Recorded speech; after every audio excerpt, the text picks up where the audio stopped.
시청자 여러분 안녕하십니까. 하루의 뉴스를 정리해드리는 YTN 뉴스나이트입니다.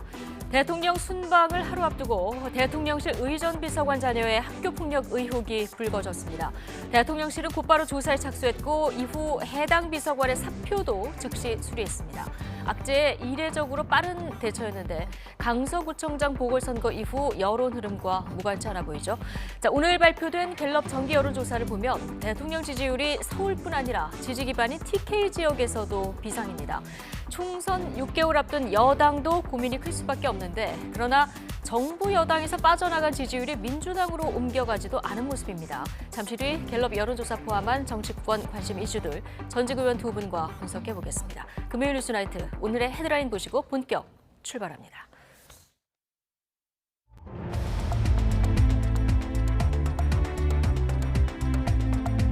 (10월 20일) 금요일 뉴스나이트 주요 뉴스입니다. 경기도교육청 국감장에서 김승희 대통령실 의전비서관 자녀의 학교 폭력과 권력형 무마 의혹이 제기됐습니다. 대통령실이 즉시 감찰에 착수한 가운데 김 비서관이 사표를 제출하자 윤 대통령은 이를 수리했습니다. 북서쪽에서 찬 공기가 내려오면서 내일 아침 중부 내륙 기온이 5도 안팎까지 떨어집니다. 강원과 경기 등 일부 지역은 영하권 추위가 나타날 것으로 보입니다. 이스라엘과 전쟁을 벌이고 있는 하마스의 정치 지도자가 전 세계 아랍인들에게 팔레스타인 지지 시위에 나서달라고 촉구했습니다. 가자지구 주민들을 위한 구호품은 현지 시간 21일에 처음 인도될 것으로 전망됩니다. 경찰이 배우 이선균 씨의 마약 투약 정황을 포착하고 내사에 착수했습니다. 이 씨뿐 아니라 재벌가 3세 등도 포함됐는데 조만간 이 씨를 불러 조사한 뒤 입건 여부를 결정합니다. 만취 상태로 운전을 하다 스쿨존에서 교통사고를 내 9살 배승아 양을 숨지게 한 60대에게 1심에서 징역 12년이 선고됐습니다. 배 양의 유족은 형량이 너무 낮다면서 강하게 반발했습니다. 미국의 긴축 장기화 우려가 커지면서 코스피가 7달 만에 2,400선 아래로 떨어졌습니다. 위험자산 회피 심리로 외국인의 매도세는 당분간은 이어질 것으로 보입니다. 국회 교육위원회의 경기도교육청 국정감사에서 김승희 대통령 비서실 의전비서관 자녀의 학교폭력 의혹이 불거졌습니다. 민주당은 김 비서관의 초등학생 자녀가 후배를 때려 전치 9주 상해를 입혔지만 피해자의 호소에도 사과나 강제전학 처분이 이루어지지 않았다며 권력형 무마 의혹까지 제기했습니다. 나혜인 기자입니다. 김승희 대통령실 의전비서관 자녀의 학교폭력 의혹을 폭로한 건 경기도교육청 국정감사 첫 질의 주자로 나선 더불어민주당 김영호 의원입니다. 김 비서관의 초등학교 3학년 딸이 지난 7월 2학년 여학생을 화장실로 데리고 가 전치 9주 상해를 입혔다는 제보를 받았다는 겁니다. 얼굴이 피투성이가 될 정도로 심각한 폭행이었다고 주장했습니다. 10차례 리코더와 주먹으로 머리와 얼굴을 때립니다. 생각해 보십시오. 47살밖에 안 된 어린 학생에게 이 상황이 얼마나 공포스러웠겠습니까?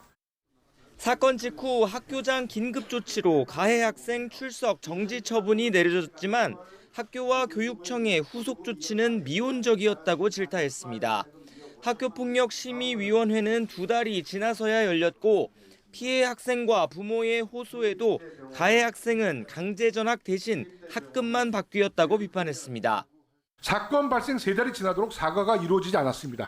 총점 16점부터 강제 전학 처분인데 15점을 받아 딱 1점 차이로 가해 학생은 강제 전학을 면하게 된 것이죠.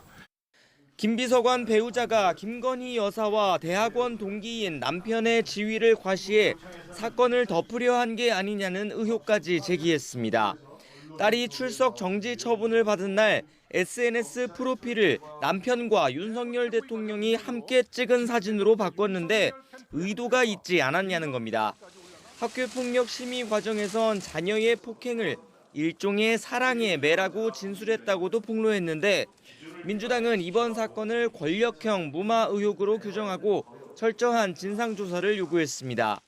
가해 학생의 입장을 배려한 조치에 배우의 대통령실 의전 비서관이자 김건희 여사의 최측근이라는 점이 작용한 것이 아닌지. 국민의힘은 공식 입장은 안 냈지만 학교 폭력은 있어선 안 되는 일이라며 진상규명과 피해자 보호가 필요하다는 뜻을 밝혔습니다. 보궐선거 참패 이후 가뜩이나 어수선한 여당 내에선 정순신 변호사와 이동관 방송통신위원장에 이어 또다시 불거진 자녀 학교폭력 의혹에 당혹스러워하는 분위기도 읽힙니다. YTN 나인입니다. 자녀 학교폭력 의혹을 둘러싼 파문이 커지자 김승희 의전 비서관은 사표를 제출했고 윤석열 대통령은 즉각 사표를 수리했습니다. 윤 대통령의 중동 순방 출국을 하루 앞두고 논란이 확산하지 않도록 서둘러 수습에 나선 것으로 풀이됩니다. 박소정 기자의 보도입니다. 윤석열 대통령의 사우디 카타르 순방 출국을 하루 앞두고 불거진 김승희 의전 비서관의 자녀 학교폭력 문제. 의혹 제기 3시간 만에 대통령실이 브리핑을 열었습니다. 즉각 해당 비서관에 대한 공직기강 조사에 착수했으며 조사를 위해 내일 대통령의 사우디아라비아 카타르 순방 수행단에서 해당 비서관을 배제 조치했습니다. 지난 4월 승진 임명됐던 김승희 비서관은 이벤트 회사 대표 출신이자 고려대 언론대학원 최고위 과정을 김건희 여사와 함께 수료한 동문으로 임명 당시 논란이 일었던 인물입니다. 대통령실 관계자는 고위 공직자로서 직위를 부당하게 남용한 게 있는지 적절하지 않은 처신이 있었는지 들여다볼 것이라고 설명했습니다. 그리고 4시간 뒤 다시 열린 긴급 브리핑. 의전 비서관은 부모로서 깊은 책임감을 느낀다면서 국정에 부담을 주지 않기 위해 사표를 제출했고 즉각 수리됐습니다. 문제 제기부터 사표 수리까지 7시간가량. 윤 대통령이 고위직 공무원이나 참모 관련 의혹에 이렇게 빠르게 면직 처리를 한 건 이례적입니다. 중동 순방 기간 논란이 확산하는 걸 막기 위해 발빠른 수습에 나선 것으로 보입니다. 다만 김 비서관은 공직기강 조사 전 감찰 단계에 있던 것으로 전해졌는데 별정직 공무원으로서 사표가 수리된 만큼 더는 감찰이나 조사를 받지 않게 됩니다. 서울 강서구청장 선거 패배 이후 변화를 강조하며 연일 소통과 반성 메시지를 내고 있는 윤 대통령의 행보와도 맞물린 것으로 해석됩니다. 다만 순방 전날 학폭이라는 민감한 이슈가 터지면서 곤혹스러워하는 분위기도 읽힙니다. YTN 박소정입니다. 네, 밤사이에 기온이 크게 떨어지면서 전국에 초겨울 추위가 찾아올 것으로 보입니다. 가장 먼저 단풍이 시작한 강원도는 이번 주말부터 단풍이 절정기에 접어듭니다. 정혜윤 기자입니다.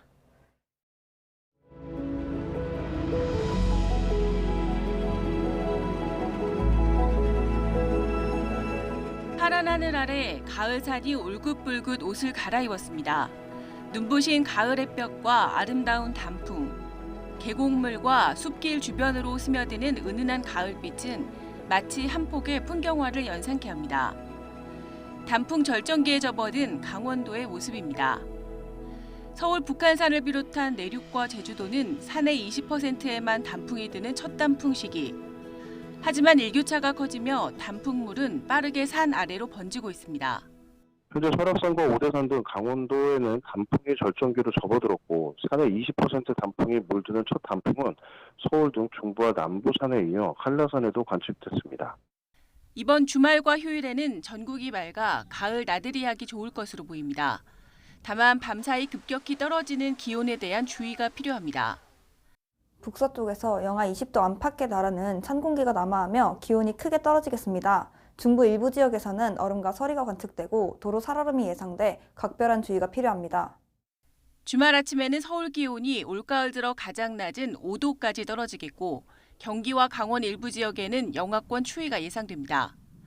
때이른 추위는 이틀 정도 이어진 뒤 휴일 낮부터 점차 누그러질 전망입니다. YTN 정혜윤입니다. 팔레스타인 무장정파 하마스가 전 세계 아랍인들에게 반이스라엘 총동원령을 내렸습니다. 세계 곳곳에서 반이스라엘 반미 시위가 한층 격화될 우려가 커지면서 미국은 자국민에게 신변안전주의보를 발령했고 유럽연합에서는 반테러, 반이민 목소리가 높아지고 있습니다. 이종수 기자입니다. 사우디아라비아 남쪽에 있는 예멘 수도에서 시민 수천 명이 가자지구 팔레스타인 지지 시위를 벌였습니다.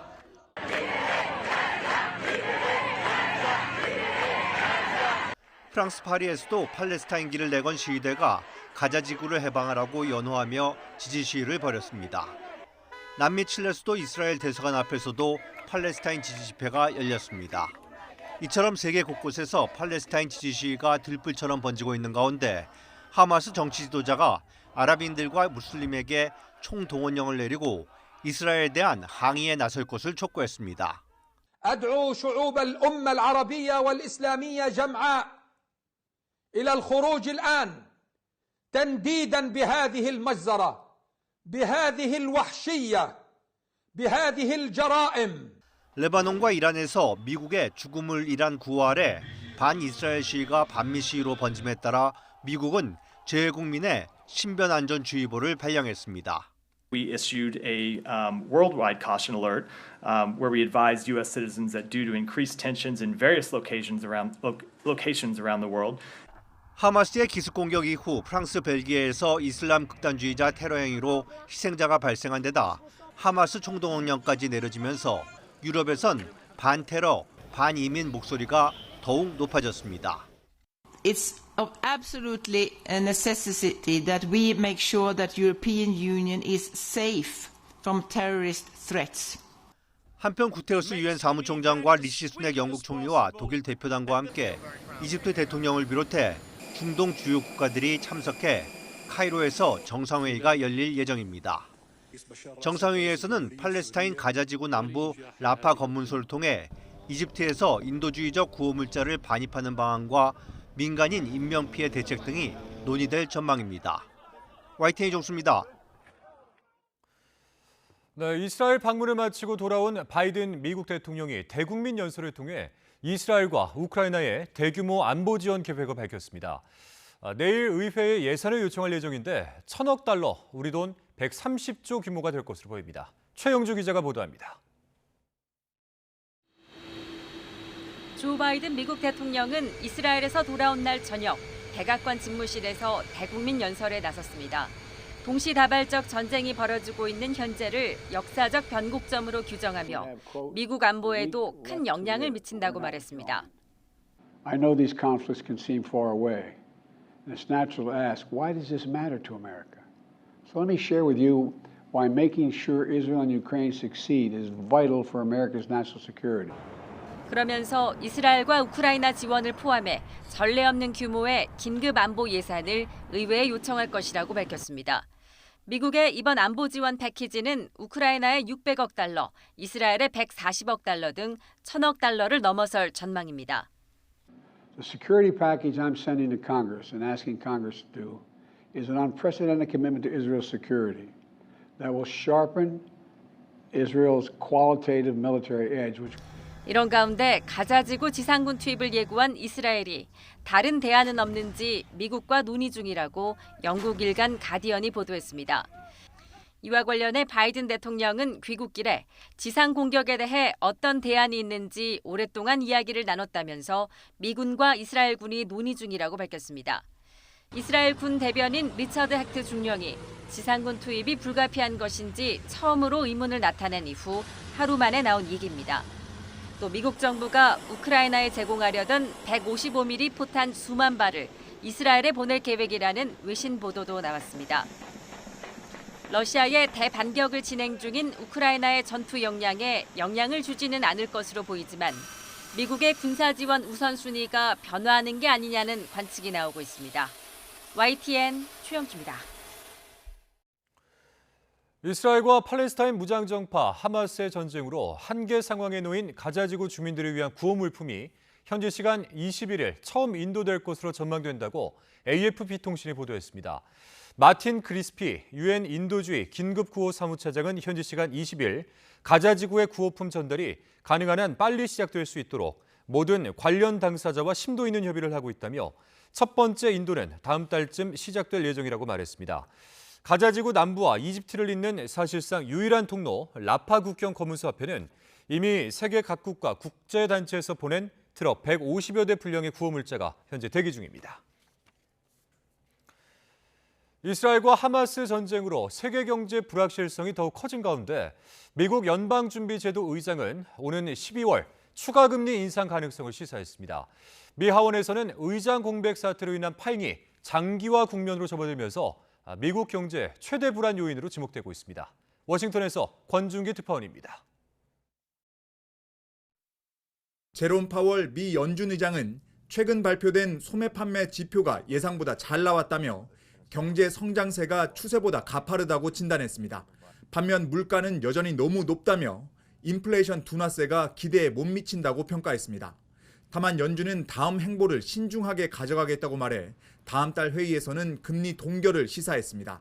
Given the uncertainties and risks and given how far we've come, the committee is proceeding carefully. 동시에 향후 경제 성장률과 고용 지표에 따라 긴축이 더 필요할 수 있다고 말해 12월에는 금리 인상이 가능하다는 신호를 보냈습니다. 경제 성장세를 냉각시키더라도 2% 물가 목표는 달성하겠다는 겁니다. 특히 파월 의장은 이스라엘 하마스 전쟁 상황을 불확실성 요인으로 꼽으며 상황을 주시하고 있다고 밝혔습니다. Geopolitical tensions are highly elevated and pose important risks to global economic activity. The Fed is to monitor these developments for their economic implications, which remain highly uncertain.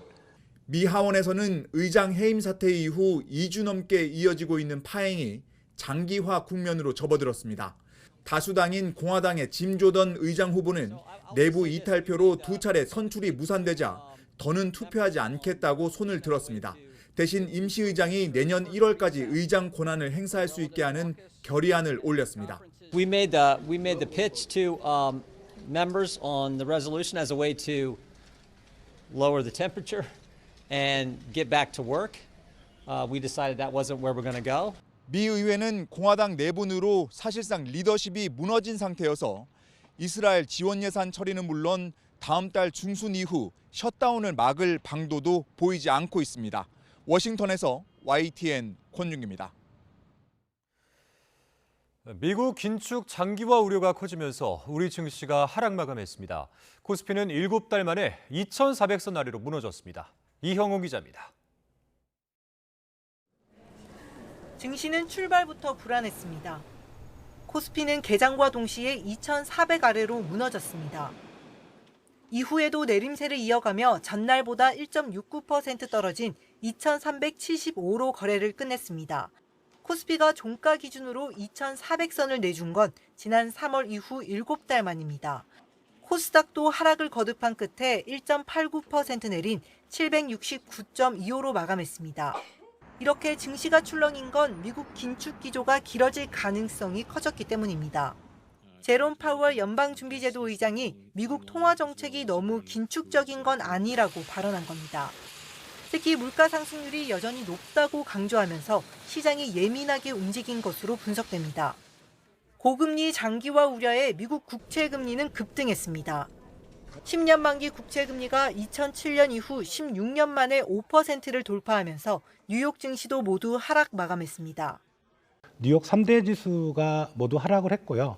1%를 넘지는 않았지만 저 정도면 상당히 큰 폭으로 하락했던 것 같습니다. 그러니까 좀 미국 연준에서 계속 좀 긴축적인 그런 코멘트들을 계속 하다 보니까 여기에 중동 무력 충돌이 불러온 지정학적 위험에 대한 우려도 증시 내림세를 부추겼습니다. 위험자산 회피 심리가 커지고 있어 외국인 매도세는 당분간 이어질 것으로 보입니다. YTN 이영훈입니다.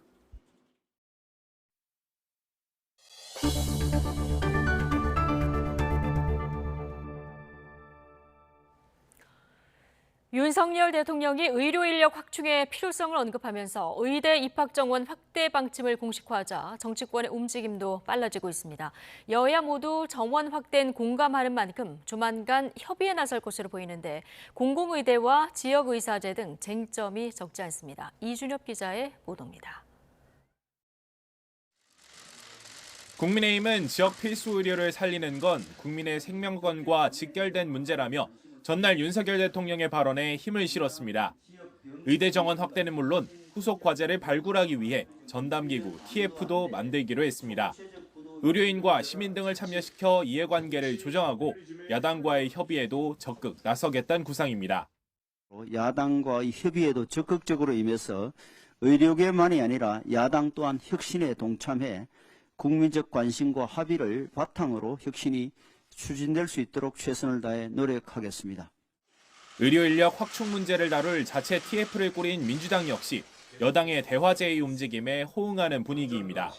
다만 정부가 세부 계획을 내놓지 못하는 무능과 무책임을 보였다고 쏘아붙이며 조만간 시작될 협의를 앞두고 선공을 날렸습니다. 이러니 정부 여당이 국민 건강과 보건의료 정책에 대한 일관된 철학 없이 국민 건강을 담보로 국민 전환용으로만 이 문제에 접근하고 있다는 비판을 받는 것입니다. 실제로 정부 여당과 야당은 의료 인력 확충의 구체적인 방법을 놓고는 이견이 뚜렷합니다. 여권은 지역의 의대를 추가로 만들기보다는 기존 지방국립대병원의 지원을 집중해 거점으로 키우겠다는 계획입니다. 내년 총선을 앞둔 시점이라 의대 정원 확대 문제가 자칫 정치 포퓰리즘에 휘둘리거나 지역 이기주의로 변질되는 것도 경계해야 할 것입니다. 하지만 민주당은 늘어나는 의료 인력이 지방이나 필수 의료 분야에서 일하도록 공공의대를 신설하고 지역의사제도 도입해야 한다고 맞서고 있습니다. 특히 현재 의대가 없는 전라남도에 지역구를 둔 민주당 의원들은 전남권 국립의대 신설을 강하게 요구하고 있습니다. 지역의대 신설 및 공공의대 설립과 지역의사제 도입을 병행 추진할 수 있는 구체적인 계획을 마련해야 할 것이다.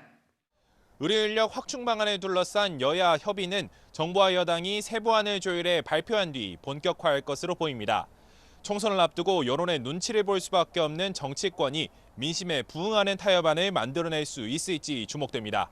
YTN 이준엽입니다. 최근 의대 정원 확대 논의를 두고 교육부 장관이 의대 입시에 관한 발언으로 물의를 일으킨 점에 대해서 사과했습니다.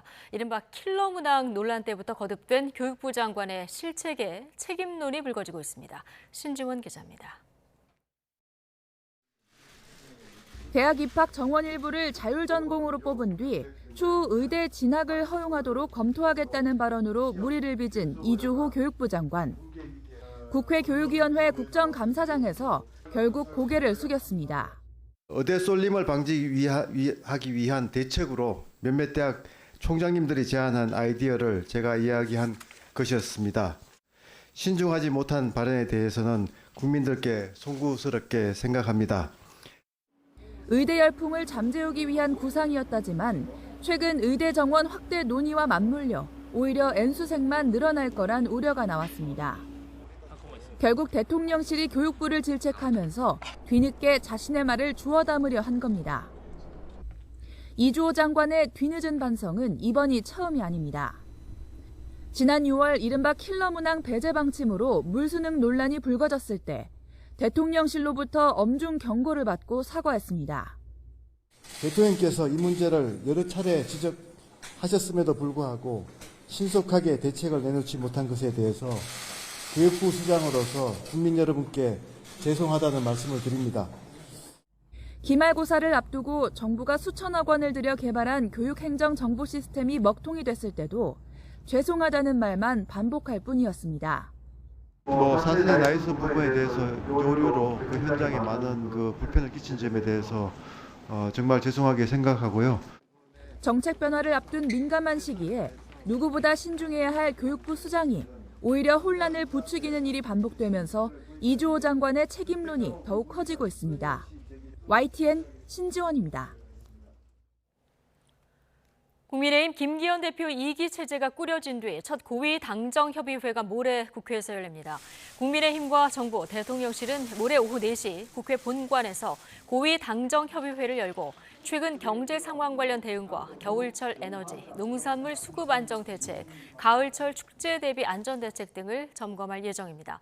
주로 서울 삼청동 총리공관에서 열리는 고위 당정협의회가 국회에서 진행되는 건 지난 1월 정진석 전 국민의힘 비상대책위원장 시절 이후 10달 만입니다. 당 관계자는 정책을 당이 주도하겠다는 의미로 볼 수 있다고 설명했습니다. 더불어민주당 이재명 대표가 다음 주 월요일 당무 복귀를 앞둔 가운데 대장동 위례신도시 개발 특혜 의혹과 성남FC 불법 후원금 사건을 다투는 세 번째 공판에 출석했습니다. 이 대표는 30분 넘게 검찰 주장을 비판하면서 대장동 업자들을 만나서 부탁을 듣거나 사업에 관여한 적이 없다고 다시 한번 혐의를 강하게 부인했습니다. 이 대표는 공소 내용을 보면 정진상 전 정무조정실장이 한 일이 자신이 한 일로 돼 있는데 가까운 사이니까 책임져야 한다는 것은 헌법상 연좌제 위반이 아닌가 싶다며 비판 수위를 끌어올렸습니다. 비수도권 검찰청을 대상으로 한 오늘 국정감사에서 민주당은 이른바 윤석열 사단으로 꼽혔던 손준성 대구고검 차장에게 집중 공세를 폈습니다. 국민의힘은 국정감사 당일 검찰이 추가 압수수색을 벌인 문재인 정부 통계 조작 의혹의 윗선까지 철저히 밝혀야 한다면서 맞불을 놨습니다. 송재인 기자입니다. 국회 법제사법위원회 국정감사에서 민주당이 화력을 쏟은 건 2호 탄핵검사로 검토하고 있는 손준성 대구고검 차장검사였습니다. 국민의힘 김웅 의원에게 고발장을 써 보낸 게 맞지 않느냐며 재판 중인 고발사주 의혹을 추궁한 데 이어 대검 수사정보 정책관으로 있으면서 사실상 윤석열 당시 검찰총장의 개인 변호 업무를 했던 게 아니냐고 집중 포화를 퍼부었습니다. 가족, 장모 등 의혹 제기 관련 팩트체크, 장고증명서, 국가의 세금으로 운영되는 대검의 수사정보정책관실에서 이게 만드는 게 맞나? 결국 거듭된 공세에 답을 거부한 손 차장검사. 그런 내용의 문건을 작성한 적이 있는데 문건 내용을 제시해 보십시오. 재판 진행 중이므로 증언을 거부하겠습니다. 부적절한 질이라며 손 차장검사를 거둔 국민의힘은 문재인 정부 부동산 통계 조작 의혹이야말로 있을 수 없는 일이라고 반격했습니다. 청와대에 이런 조직적인 지시나 방조가 있었는지 그리고 문재인 전 대통령의 개입이 있었는지 저는 이런 부분까지 국민들 앞에 소상하게 밝힐 필요가 있다고 생각합니다. 국가 통계를 조작하여 국민을 속인다는 것은 있어서는 안 되는 일이라는 그런 원론적인 말씀을 드리고 엄정히 수사하도록 하겠습니다. 여기에 국정감사 한중간에 알려진 검찰의 문재인 정부 대통령 기록물 압수수색 소식에 국감장에는 긴장감이 흘렀고 설전까지 벌어졌습니다. 위원장이 함께 보안회동에서 함께 지적을 하고 끝까지 들으세요. 말을 가려 하라고 내가 여러 번 이야기했죠. 끝까지 들으세요. 부안회동이라니. 비수도권 검찰청 국정감사 역시 신구 권력을 둘러싼 여야의 충돌로 귀결된 가운데 대검찰청 등을 대상으로 한 남은 법사위 국감도 크게 다르지 않은 모습이 연출될 전망입니다. YTN 송재인입니다. 경찰이 배우 이선균 씨와 재벌가 3세 등 8명의 마약 투약 정황을 포착하고 관련 내사에 나섰습니다. 이 씨 측은 사실 확인에 성실히 임하겠다면서도 지속적인 협박으로 수억 원을 뜯겼다고 주장하고 있습니다. 황보혜경 기자입니다. 경찰이 유명 배우 이선균 씨 등의 마약 투약 혐의를 포착해 입건 전 조사에 나섰습니다. 조사 대상은 모두 8명으로 이 가운데 일부는 이미 피의자로 입건됐습니다. 배우 이 씨는 아직 내사자 신분이지만 경찰은 이 씨의 마약 투약과 관련한 단서를 찾은 것으로 전해졌습니다. 경찰 내사 대상에는 재벌가 3세와 가수 지망생 등 과거 마약 투약 혐의로 복역했거나 현재 교도소에 복역 중인 사람도 포함된 것으로 확인됐습니다. 경찰은 지난달 중순쯤 서울 강남에 있는 유흥업소에서 마약이 유통된다는 첩보를 입수했습니다. 경찰은 이들이 주거지와 유흥업소에서 대마와 마약류를 투약한 것으로 의심하고 정확한 투약 장소와 일시 등을 확인하고 있습니다. 다만 8명이 한자리에 모여 마약을 투약한 것은 아닌 것으로 보고 있습니다. 이런 가운데 배우 이 씨는 이번 마약 사건에 연루된 한 명에게 협박을 당해 수억 원을 뜯겼다며 공갈 혐의로 경찰에 고소장을 제출한 것으로 확인됐습니다. 이에 대해 이 씨 측은 사건과 관련된 인물로부터 지속적인 공갈, 협박을 받아 수사를 의뢰했다고 밝혔습니다. 그러면서 관련 의혹에 대해 정확한 사실관계를 확인하고 있고 앞으로 수사에 성실하게 임하겠다고 밝혔습니다. 경찰은 조만간 이 씨 등을 불러 실제로 마약을 투약했는지 확인한 뒤 입건 여부를 결정할 방침입니다. YTN 황보혜경입니다. 국내에서 처음으로 바이러스성 질환인 소 럼피스킨병 확진 사례가 충남 서산에서 확인됐습니다. 서산시는 부성면의 한 한우 농장에서 소 4마리가 식욕 부진과 피부 결절 등의 증상을 보여 농림축산검역본부가 검사한 결과 럼피스킨병 양성 판정을 받았다고 밝혔습니다. 서산시는 해당 농장에서 사육하는 소 41마리를 도살 처분하고 반경 500m 이내 농가에 대한 긴급 전화 예찰을 진행했습니다. 럼피스킨병은 모기 등 흡혈 곤충에 의해 주로 전파되는 바이러스성 질병으로 폐사율은 10% 정도로 알려졌지만 전파력이 강해 구제역과 마찬가지로 일종 가축 전염병으로 분류되어 있습니다. 만취 운전을 하다가 어린이 보호구역에서 교통사고를 내 9살 배승아 양을 숨지게 하고 또 다른 어린이 3명을 다치게 한 60대가 징역 12년을 선고받았습니다. 재판이 끝난 뒤 한참을 오열한 승아 양의 어머니는 형량이 너무 낮다며 답답해했습니다. 양동훈 기자입니다. 술을 마시고 운전하다 어린이 보호구역에서 사고를 내 어린이 4명을 숨지거나 다치게 한 60대 남성 A씨. 대전지방법원은 어린이 보호구역 치사 등 혐의로 재판에 넘겨진 A씨에게 징역 12년을 선고했습니다. A씨는 지난 4월 8일 혈중 알코올 농도 0.108%의 만취 상태로 운전하다 어린이 보호구역에서 인도를 덮쳐 초등학교 4학년 배승아 양을 숨지게 하고 어린이 3명을 다치게 한 혐의로 재판에 넘겨졌습니다. 술을 마신 식당 주변 CCTV에는 A씨가 제대로 걷지 못해 비틀거리고 차에 타 출발하려다 덜컹거리며 멈추는 장면도 담겨 있었습니다. 재판부는 A씨가 제대로 된 상황 판단을 못할 정도로 만취한 상태였기 때문에 브레이크를 밟아야 하는 상황에서 오히려 가속 페달을 밟아 참혹한 사고를 냈다고 지적했습니다. 음주운전은 본인이 조금만 주의하면 피할 수 있는 것이라 주의 의무 위반 정도가 매우 중대하고 피해자들의 용서를 받지도 못했다고 강조했습니다. 또 어린이 보호구역 안에 있는 인도를 침범해 사망사고를 내면서 어린이들이 안전하게 통행할 수 있으리라는 사회적 신뢰를 깨고 불안감을 조성했다고 양형 이유를 밝혔습니다. 승아 양의 어머니는 선고 공판이 끝난 뒤 한참을 오열하며 말을 잇지 못했습니다. 이후 겨우 기자들 앞에서 검찰 구형량과 선고 형량이 너무 낮다며 답답했습니다. 제가 여기 서 있을지 몰랐듯이 내일은 다른 누군가가 여기 서 있을 수가 있거든요. 사람들이 그걸 잘 모르시더라고요. 왜냐면 안 당해본 사람은 모르거든요.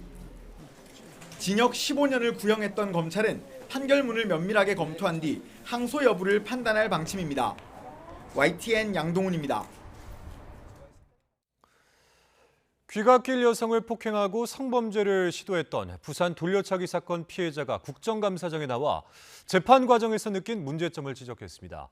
피해자가 용서하지 않았는데도 판사가 형량을 깎아주는 건 문제가 있다고 주장했는데 법원은 검찰의 책임을 떠넘기는 듯한 태도를 보여 질타를 받았습니다. 차상은 기자입니다. 귀갓길 여성을 마구 폭행하고 성범죄를 시도한 부산 돌려차기 사건. 가해자는 1심에서 징역 12년을 선고받았지만 재수사에서 성범죄 시도가 드러나 징역 20년이 확정됐습니다. 피해자 A씨가 언론을 통해 사건을 적극적으로 알리며 공론화한 덕분이었습니다. 국정감사장의 참고인으로 나온 A씨는 재판에서 느낀 문제점을 지적했습니다. 가해자가 반성문을 제출하면 판사가 형량을 줄여주는 현실을 꼬집은 겁니다. 재판부가 독심술사도 아닌데 어떻게 그걸 알고 재판과 아무 관련도 없는 반성과 인정과 가능한 불허환경이 그 재판의 양형 기준이 되는지 전혀 이해할 수가 없습니다. 피해자 A씨는 가해자가 출소하면 자신을 죽이겠다는 얘기를 주변에 했다며 용서는커녕 보복이 두려운 상황이라고 호소했습니다. 수감 중인 가해자는 최근 피해자를 협박한 혐의로 검찰에 송치된 상태인데 재판 결과에 따라 형량이 늘어날 가능성이 있습니다. 범죄와 아무 관련 없는 반성, 인정, 가난한 불허환경이 도대체 이 재판과 무슨 소용이 있습니까? 피해자가 용서하지 않겠다는데 왜 판사가 맘대로 용서를 하겠다고 하는 겁니까? 여야 의원들은 피해자의 문제 제기에 공감하며 법원을 지적했지만 법원은 책임을 검찰에 넘겼습니다. 기본적으로 조 의원님 하살의 방향은 법원이 아니라 검찰을 향하고 계셔야 됩니다. 법원이 적극적으로 기소되지 않은 공소사실을 두고 재판의 심리에 나갈 수는 없는 노릇입니다. 의원들은 피해자의 신상 정보가 가해자에게 넘어갈 수 있는 공판제도의 문제점을 지적하며 제도 개선을 촉구했고 돌려차기 사건의 검찰 초동 수사도 부실했다고 지적했습니다. YTN 차상입니다. 영풍제지 하한가 사태와 관련해서 주가 조작 혐의를 받는 일당 4명이 구속됐습니다. 부당 이득이 수천억 원대에 이를 것이라는 관측이 나오는 가운데 검찰은 주가 조작을 지시한 배우를 밝히기 위해서 수사력을 집중하고 있습니다. 우철희 기자의 보도입니다. 남색 수의를 입은 남성 2명이 교도관들에게 이끌려 법원으로 들어갑니다. 영풍제지 주가를 조작한 혐의를 받는 일당이 구속 전 피의자 신문에 출석하는 겁니다. 어떤 방식으로 주가 조작하신 겁니까? 재판부는 증거 인멸과 도망할 염려가 있다면서 이들을 포함해 모두 4명을 구속했습니다. 이들은 주식을 사들인 사실은 인정하면서도 조작인지는 몰랐다고 진술한 것으로 전해졌습니다. 주가 조작 의혹은 지난 18일 영풍제지와 최대 주주인 대양금속의 동반 하한가와 거래 정지로 촉발됐습니다. 대양금속이 최대 주주가 된 지난해 11월 직전 2,700원이던 영풍제지 주가는 지난달에는 5만 4천 원까지 치솟는 등 최대 20배 폭등했습니다. 금융당국은 인위적인 개입이 있다고 의심해 몇 개월 전부터 조사에 착수했습니다. 이후 수사 의뢰를 받은 검찰은 자본시장법 위반 혐의로 일당 4명을 체포했습니다. 검찰은 이들이 주가 조작을 전문으로 하는 이른바 선수로 보고 있습니다.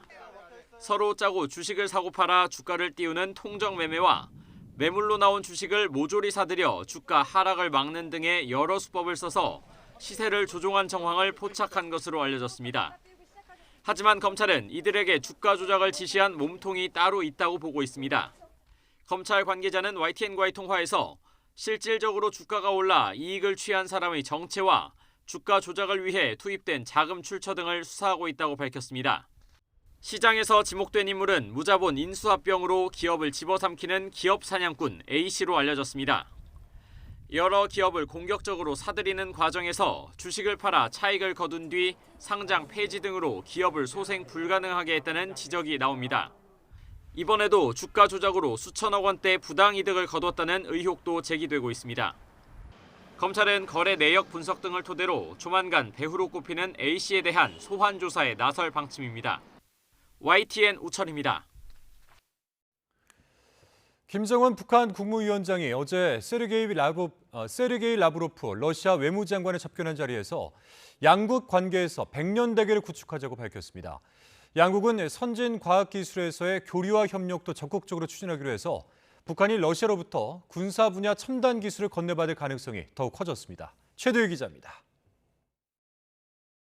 1시간 이상 진행된 것으로 알려진 김정은 북한 국무위원장과 세르게이 라브로프 러시아 외무장관의 면담. 이 자리에서 김 위원장은 북러 정상회담에서 이룩된 합의를 충실히 실현하며 미래지향적인 새시대 북러 관계의 100년 대계를 구축하자고 밝혔습니다. 단순히 우크라이나 전쟁에 북러 양국이 공동 대응하는 선에서 그치는 게 아니라 더 장기적인 관점에서 관계 강화를 추진하겠다는 의지를 내비친 겁니다. 공동의 노력으로 모든 방면에서 쌍무적 연계를 계획적으로 확대해 나가는 것을 비롯하여 호상 관심사로 되는 중요한 문제들에 대한 허심탄회한 의견이 교환됐으며 교내 일치를 보았습니다. 구체적인 언급은 없었지만 이 자리에선 푸틴 대통령의 북한 답방 문제가 거론됐을 가능성도 있습니다.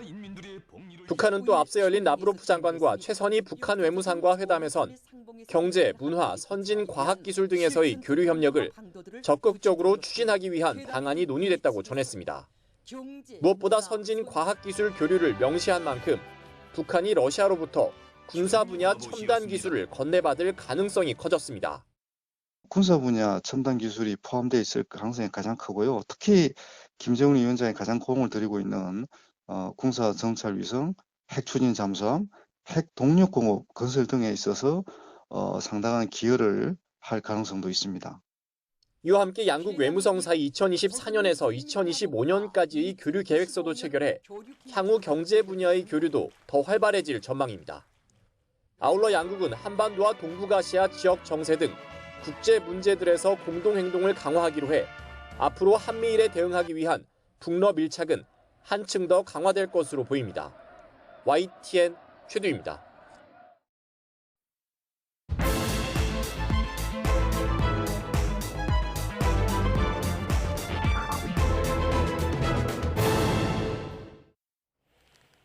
오늘의 정치권 관심 뉴스를 진단해보는 나이트 포커스 정호김, 김영주 전직위원 두 분과 함께하겠습니다. 어서 오십시오. 네, 안녕하십니까. 자, 김승희 대통령실 의전비서관의 초등학교 자녀 학교폭력 의혹이 오늘 교육위 국감장에서 제기됐죠.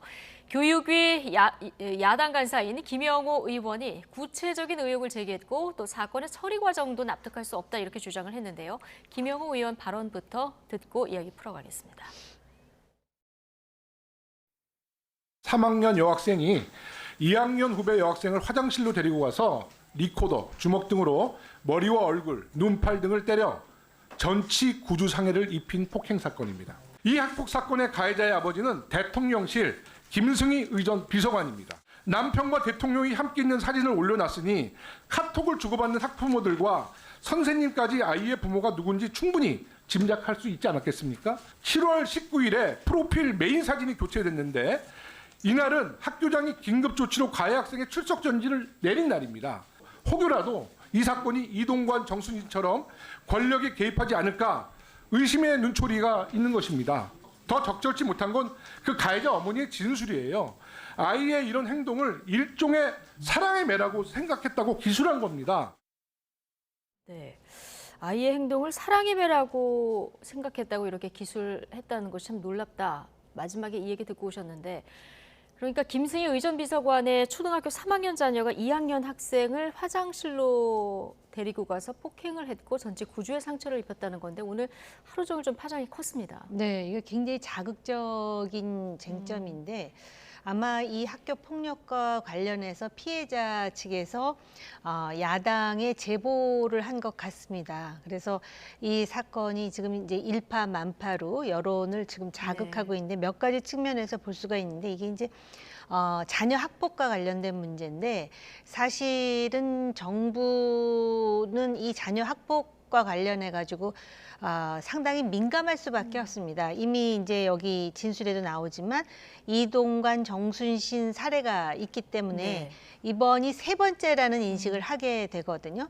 그 점 때문에 상당히 이제 민감한 측면이 있고요. 그 다음에 두 번째로는 이 김승희 의전 비서관과 관련된 문제입니다. 사실 의전 비서관이 바뀔 때 상당히 논란이 있었습니다. 외교관 출신 비서관이 뭐 경질은 아니라고 하나 사퇴하고 외교관 출신이 아닌 그러니까 전례를 깨뜨리고 김승희 수석 행정관이 의전 비서관이 되는데 이 사람의 경력에 대해서 별로 알려진 바가 없이 김건희 여사와 모 대학원의 최고위 과정을 같이 했다라는 게 부각된 그 대표적인 인물입니다. 그러다 보니까 이것이 자녀 학폭과 관련해 갖고 굉장히 휘발성이 큰 그런 쟁점으로 지금 부각됐고 또 야당은 이제 그것을 상당히 이제 확산할 수는 지금 경향을 보이고 있고요. 세 번째로는 바로 이것이 권력의 배후가 있다라는 식의 그 야당의 주장이 매우 이제 그 자극적인 이유가 이 부인, 그러니까 김승희 비서관의 부인이 자기 카톡 사진으로 지금 그 자기 남편과 대통령이 함께 있는 사진을 올려놨다라는 거잖아요. 그것 때문에 학교에서 이 문제가 된 학생을 제재하는데 또는 징계하는데 좀 주저했던 게 아니냐라는 의심을 받기에 충분하기 때문에 그리고 이러한 것들 그리고 아이가 지금 뭐 전치 구주의 피해를 받았는데 그 비서관의 부인이 사랑의 매라고 말했다라는 것이 여론을 상당히 자극하면서 마치도 이것이 어떻게 보면은 그 정부의 어공이라고 할 수가 있죠. 어공의 자녀의 문제인데 이것이 지금 그 국민의힘 그리고 정부까지도 굉장히 부담을 주는 쟁점으로 비화되었다고 볼 수가 있습니다. 예, 오늘 저희가 짚어볼 여러 가지 쟁점들을 다 잘 정리를 해주셨는데요. 하나씩 좀 들여다보면 자, 김영호 의원이 제기한 의혹 중에 조금 전에 이제 얘기를 했습니다만은 김승희 비서관 부인이 딸이 이제 출석 정지가 결정된 날 그 SNS 프로필을 남편과 대통령이 같이 찍은 사진을 올려놨다는 거예요. 그래서 야당에서는 지금 이게 권력형 무마 의혹 아니냐 이런 지적인데요. 그래서 이제 그것과 연동해서 이제 아까 그 질의 때 나왔습니다만 누가 보더라도 그런 영향력이 있는 뭐 아버지가 누구다라는 게 드러날 수밖에 없게 했고 그것이 학교 측에서 여러 가지 어떤 말하자면 전학을 시켜야 될 걸 전학을 안 시키는 학급만 교체한다든지 실제로는 뭐 3주나 몇 달이 갈 동안에 이 그 피해를 가해자의 부모가 피해자에게 아무런 사과도 안 했다든지 네. 또 실질적으로 무슨 여러 가지 공식적인 행사를 하기 위해서 말하자면 가해자 측 주소도 학교 측에서 주지 않았다든지 이런 예. 여러 가지 좀 과하게 얘기하면 학교 측이 일부러 이런 그 피해자의 입장을 의외로 방해하는 네. 그런 듯한 느낌들이 이렇게 몇 가지 나오거든요. 예. 여기서도 이제 그런 부분들이 그야말로 어떤 그 지금 질의에서 나온 거고 또 더 근본적으로 보면 지금 이 정부가 민정수석실이 없습니다. 뭐 공수처라는 건 있지만은 그래 대통령 측근에서 일하는 사람들의 가족이나 본인의 비리를 네. 누가 검토하고 있는 거지? 굳이 이렇게 오늘 이 자리가 국감이 없었다면 네. 그게 어떤 방식으로 피해자 부모는 이 문제를 뭐 국가권익위원회 가야 될지 어디로 가야 될지 정말 하소연하는 그런 피해자들이 많이 늘 수 있다는 부분이고 또 하나는 공식적으로 인사 시스템이 예. 어떤 것이냐 이 사람이 적절한 의전비서관으로 적정한 경력을 갖고 있냐 예. 인사권은 물론 대통령이고 뭐 있다 하더라도 예. 실제적으로 이 사람이 이벤트 회사에 그냥 대표한 경험 가지고 이 일을 하고 있는 거예요. 그러니까 임명 당시부터 논란이 있었다. 아까 정호김 전 의원께서 네. 말씀을 해주셨는데 자세한 경력이 어떻게 되는 겁니까? 그러니까 이 사람은 그냥 그 강남에 있는 이벤트 회사에 광고 회사에 대표한 게 대표 경력입니다. 그리고 예. 실제로 공무원 출신도 아니고요. 예. 이제 그렇다 보면 물론 뭐 대학원을 뭐 경영학 석사를 했다는 학력은 나와 있지만 학부 학력도 없어요. 네. 이 사람이 뭘 전공을 한 어느 대학 출신인지 없고 고향만 뭐 원주 출신이다 이렇게만 나와 있고 그러다 보니까 예. 대선 캠프에서 이벤트 담당 뭐 예를 들면 행사 담당 이런 일을 해오다가 예. 바로 이제 김건희 여사와의 뭐 인맥 관계 속에서 스카우트 됐다고 볼 수 있는데 과연 이 상태를 전통적인 우리 외교부의 관료들은 어떻게 볼 것인가 매우 심각한 문제라고 보여집니다. 그러니까 의전이라고 하는 게 국내 의전만 있는 게 아니라 외교적 즉 해외에서 순방하는 많은 총리나 외국의 대통령과의 의전도 만약 이 사람이 해야 될 것 같으면 어떤 이분이 어떤 프로토콜 외교 프로토콜에 대한 어떤 교육을 받았건지 예. 경력이 있는지에 대한 검토가 하나도 없다라고 하는 매우 심각한 문제가 발생될 수 있다는 거죠. 그러면 예. 뭐 그 대통령하고 친구라는 사람이 뭘 하고 뭐 부인하고의 뭐 학교를 같이 다닌 사람이 뭐 하고 이렇게 다 되면 국민들이 보기에 과연 이게 제대로 된 리크루트먼트 시스템이 있는 건지 예. 또 결국에 그 부담은 한동훈 장관한테 갈 거예요. 인사를 인사에 대한 검증을 제대로 검증들은 못했다. 예. 법무부가 하기로 했다면 이 부분은 과연 그냥 프리패스 되는 거 아니냐. 예. 이제 그런 측면에서 지금 현재 총선 지나면서 많은 사람이 또 나오고 또 썰물처럼 또 들어갈 텐데 그것은 누가 다 정리하고 있느냐. 그러니까 민정수석실, 인사수석실 없이 어떤 시스템으로 국민들이 만족할 만한 대통령실의 질을 네. 담보할 것이냐. 매우 큰 문제와 과제가 있다고 보여집니다. 예. 자, 대통령 순방 일정도 많기 때문에 의전비서관 해야 될 일이 굉장히 중요한데요. 순방 하루 앞두고 오늘 자녀의 학교폭력 의혹이 터진 상황이고요. 그것보다 또 부모의 대응 등이 더 논란이 되고 있다는 얘기까지 좀 해봤습니다. 대통령실의 대응을 좀 살펴볼 텐데요. 오전 11시에 이 의혹이 국회에서 제기가 됐습니다. 대통령실이 3시간 만에 내일 그 순방에서 배제하겠다. 그리고 공직기관 조사하겠다. 이렇게 발표를 했고요. 그리고 그 사이에 당사자가 사표를 냈고 이거를 저녁 6시에 사표를 수리했습니다. 7시간 만에 처리가 된 건데요. 좀 이례적으로 빨리 처리가 됐어요. 네, 대통령실에서도 상당히 지금 당혹해 한다라는 것을 미루어 짐작할 수가 있고 매우 신속하게 조처를 했는데요. 그런데 사실 이 사람이 별정직이기 때문에 네. 사표를 내면 이게 지금 어떠한 경과를 지금 거쳤는지에 대해서 조사하기가 쉽지 않다고 합니다.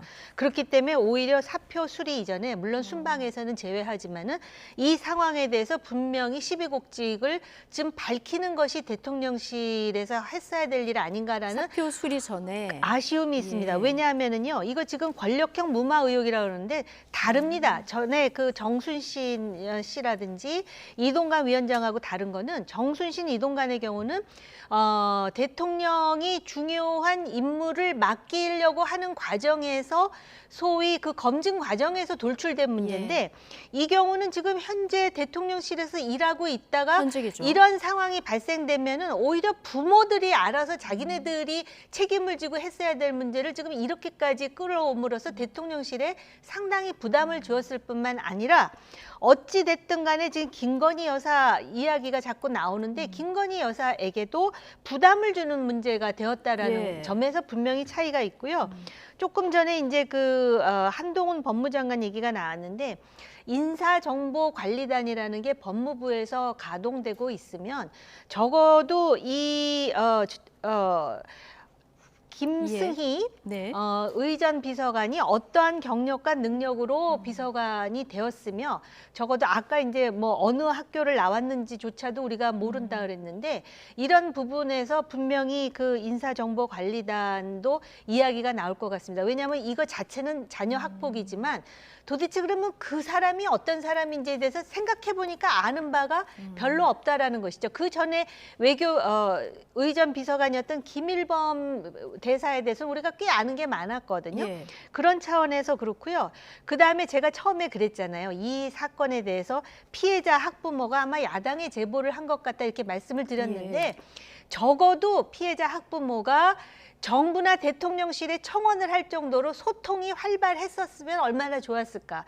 그러니까는 그 청와대가 아니고 대통령실에서 이런 문제에 대해서 기꺼이 들을 자세가 있다라고 판단했으면 아마 피해자인 부모도 대통령실에 이걸 청원했을 거예요.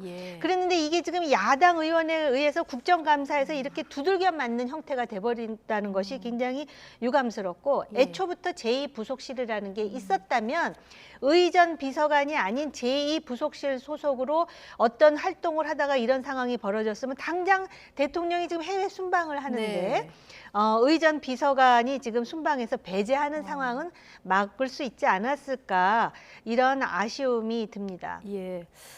별정직은 사표를 내면 조사를 안 받게 돼 있는 게 지금 법적으로 그렇게 됐다는 거죠. 그래서 오히려 대통령실에서 사표 수리하기 전에 어떤 일이 있었는지 피해자가 있고 그다음에 가해자가 있고 이게 자녀 학폭이라는 문제 때문에 지금 대통령실은 아무 이유도 없이 지금 공격을 받는 부분이 있습니다. 그렇기 때문에 이 시비곡직을 좀 확인해가지고 피해자 부모에게도 이런 상황에 대해서 대통령실이 상당히 기민하게 움직일 뿐만 아니라 이런 억울한 부분에 대해서 듣고 있구나라는 인식을 주었으면 어땠을까라는 생각이 들었습니다. 자, 뭔가 경위 조사를 하고 사표를 수리했으면 어땠을까 이런 의견도 주셨는데 어쨌든 오늘 대통령실에서 굉장히 빠르게 대처를 한 부분은 좀 눈에 띄는 부분입니다. 1차적으로는 내일 대통령의 중동 순방이 있지 않습니까? 여기에 영향을 좀 최소화하겠다 이런 어떤 속내가 있었을까요? 뭐 그렇겠죠. 뭐 깜짝 놀란 부분이고 또 최근에 지금 여러 가지 어떤 그 강서구청장 보궐선거 이후에 전반적으로 더 대통령께서 반성이라는 단어를 낼 정도로 굉장히 몸을 낮추고 뭔가 열심히 하겠다, 소통하겠다는 차원에서 이런 그 터닝 포인트 차원에서 이런 일이 바로 생겼기 때문에 상당히 깜짝 놀라서 저런 대응을 하는데 저것도 일종의 보면 방금 말씀하시다시피 아마추어적인 대응이거든요. 그러니까 좀 더 노련한 부분은 좀 더 비판을 받더라도 제대로 된 조사를 하면서 이렇게 정리를 해가는 것이 맞을 텐데 그냥 손절하듯이 그냥 빨리 자르는데 여념이 없었다. 그렇게밖에 볼 수밖에 없고요. 다만 어쨌든 그런 과정에서 대통령이 편안한 마음으로 어쨌든 사우디아라비아나 뭐 그 중동의 그 나라들의 그 의전을 제대로 커버하고 돌아올 수 있을지 뭐 그런 걱정도 안게 됩니다. 조금 더 깊이 있게 좀 대응을 했으면 어땠을까 두 분 다 이런 아쉬움을 주셨는데 어쨌든 어제 이주호 교육부 장관 발언에 대한 질책도 그렇고요. 오늘 건도 그렇고 대통령실이 좀 여론 대응 속도는 좀 빨라진 것 같은데 이렇게 좀 여론에 기민하게 대응해야 되겠다 이런 생각은 좀 굳어지는 것 같은 느낌도 들고요. 네, 그 잘못된 문제에 대해서 빨리 교정하려고 하는 어떤 대통령실의 노력을 계속해서 보여줘야 된다라고 생각을 하고요. 특히 이주호 장관 문제와 관련해 가지고는 지금 의대 정원을 확대하는 데 있어서 지금 그 사실 굉장히 중요한 문제 아닙니까? 이것도 교육의 한 부분이고 100년지 대계인데 큰 변화를 지금 모색하고 있는데 장관의 그 신중하지 못한 발언 때문에 대통령실이 굉장히 당혹해하는 것 같습니다. 그러다 보니까 대통령실 대변인이 대통령이 장관을 질타하고 막 이런 얘기가 또 나오다 보면은 이거 자체도 또 여론에서 어떻게 받아들여질지에 대해서 또 한번 생각하게 되는 또 부분이거든요. 근데 아무튼 중요한 부분은 지금 이러한 그 쟁점들에 대해서 대통령실이 매우 신속하고 기민하게 대응한다라는 것이고요. 이 의대 기존하고는 조금 달라진 모습이라서요. 기존에도 이런 정도 되면은 상당히 신속하게 대응을 한 측면도 있는데 요새 이제 여론도 안 좋고 또 그 강서구청장 보궐선거의 직후이고 그러다 보니까는 오히려 그 야당의 공세가 더욱더 강화되는 측면이 있고요. 아까도 말씀드렸지만은 이 지금 의전 비서관 자녀 학폭 문제는 그 부부가 절대적으로 잘못했어요. 왜 카톡에다가 대통령하고 자기 남편이 다니는 사진을 거기다가 올려가지고 마치 또 압박하듯이 대통령이 아무려면 대통령실에서 그걸 뭐 그렇게 하라고 했겠습니까? 있었어도 내렸어야 되는. 당연합니다. 그러니까는 기본적으로 공직자로서의 자세가 안 돼 있는 거죠. 오히려 그 부분이 질타의 대상이 돼야 될 것 같습니다. 자, 강서구청장 보궐선거 이후에 말씀하신 대로 대통령은 소통, 반성 이런 단어들 많이 쓰고 있는데요. 자, 오늘 나온 갤럽 여론조사를 좀 보실까요? 대통령 국정 지지도 자, 긍정평가 30%입니다. 대통령이 직무를 잘 수행하고 있다고 보는 국민이 지금 10명 중 3명 정도 된다는 건데요. 지금 이게 6개월 만에 최저치예요. 뭐 20%대로 가지 않은 것만 해도 다행스럽게 생각해야 된다. 이런 정도의 말이 있을 정도로 굉장히 간당간당하게 어려움을 겪고 있습니다. 이번 사건까지 더 추가적으로 만약에 다음 주에 여론조사를 한다 그러면 20%대로 떨어질 수 있는 가능성도 없지 않아 있다라고 보여집니다. 이 사태의 파장이 굉장히 민감하고 휘발성이 높기 때문에 그것이 어느 정도 될 수 있을지도 모르겠고요. 그렇다면 어떻게 대응하느냐 이 부분이 굉장히 중요하겠군요. 근데 또 하나는 뭐 한편으로 보면 뭐 의대 정원을 넓힌다라고 하는 것은 많은 국민들이 또 여야가 합의해서 잘했다, 좋은 의제를 선정했다라고 얘기하지만 그 과정에서 대통령실의 대응이 너무 거칩니다. 장관에게 대해서, 교육부 장관에게 대해서 또 국방부 장관에 대해서 대응하는 대통령실의 태도가 거의 장관을 그냥 굉장히 그 뭐랄까 처신하기 힘들게 만들어가는 장관의 힘을 키워줘서 일을 할 수 있도록 만들어주는 게 아니라 뭐 하나라도 대통령하고 의견이 다르면 바로 이렇게 태도를 하고 장관이 여러 차례 국민에게 사과하는 게 아니라 대통령한테 사과하듯이 그렇게 국민한테 말하고 있어요. 근데 자율전공 후에 의대에 갈 수 있도록 검토를 하겠다. 이거는 굉장히 파장이 큰 발언이라서요. 네. 근데 그런 부분에 이제 그런 것을 논의 없이 한 장관도 잘못됐지만 그걸 조금 더 논의해 보겠다. 대통령실의 발언이 좀 그래서 장관도 좀 뭔가 처신을 할 수 있는 그렇게 줘야 되는데 바로 잘못했습니다. 이렇게 꼬리를 내리게 하면 그다음에 장관이 주도적으로 뭘 일할 수 있는 부분이 갈수록 없어집니다. 그러니까 지시를 받을 수밖에 없어요. 그러니까 결과적으로 우리나라 최고의 교육 전문가는 대통령일 수밖에 없어요. 결과적으로 본인도 지난번에 그것이 논란이 됐지 않습니까? 뭐 교육 전문가로서 그렇게 되면 이게 정말 대통령이 원하는 것은 굉장히 많은 토론과 뭐 여러 가지를 얘기하면서 사실은 청와대에서 나와서 용산한다고 얘기했는데 지금 하는 방식은 그냥 지금 현재 방식으로 보면 대통령실에서 하라는 대로만 하는 대리인밖에 안 되는 거예요. 그런 부분이 저는 빠른 대응이라고 하지만 방식은 매우 거칠다. 거칠다. 예. 그런 부분을 봐야 될 것 같아요. 아니 저도 그 잠깐만 그 부분에 대해서 말씀을 드리자면은 저도 그런 걱정은 되는데요. 이 교육부 장관 지금 2번째잖아요. 그런데 지난번 킬러 문항과 관련해서도 그렇고 요번에 그 의대 정원 지금요 이 전국에 있는 학생들이 말이죠. 그 서울에 있는 소위 뭐 명문대학이라고 하는 데보다 지방 의대로 우수한 학생들이 더 몰릴 정도로 지금 뭐 이 교육이 한자만 바뀌어도 학부모도 그렇고 학생들도 그렇고 굉장히 민감하게 대응하는데 교육부 장관이 그렇게 쉽게 발언을 해갖고 지금 전 사회적인 파장을 일으키다 보니까 대통령으로서도 저도 대통령의 그런 질타했습니다. 이런 대변인의 그런 그 발언이 나오는 거에 대해서는 바람직하지 못하다고 생각을 하지만 지금 장관들도 말입니다. 이런 정국에서 지금 어떤 사회에 대한 그리고 이 정부의 국정 운영에 있어서 책임의식을 가지고 지금 말 한마디 한마디를 좀 신중하게 했으면 좋겠다. 하필이면 이럴 때 왜 그렇게 가벼운 입을 놀려가지고 제가 말씀드리잖아요. 지금 교육부 장관 2번째 하는 거예요. 2번째. 잘 아는 분이에요. 제가. 그리고 실력도 있는데 왜 자꾸 MB 정부 때는 그런 실수를 했다라는 얘기를 들어본 적이 없는데 왜 윤석열 정부 때 들어와가지고 왜 저렇게 가벼운 그 말 때문에 이렇게 논란이 되는지 정말 안타까워요. 더군다나 지난번에도 비슷한 논란이 있었기 그렇습니다. 때문에 좀 조심했어야 된다 이런 의견이신데요. 어쨌든 긍정평가 요인 중에 이번에 의대 정원 확대가 2%로 들어온 부분이 눈에 띄어서 자, 이게 앞으로 정책을 추진하면서 지지율에 어떤 영향을 미칠지 이 대목도 좀 주목해서 봐야 될 것 같고요.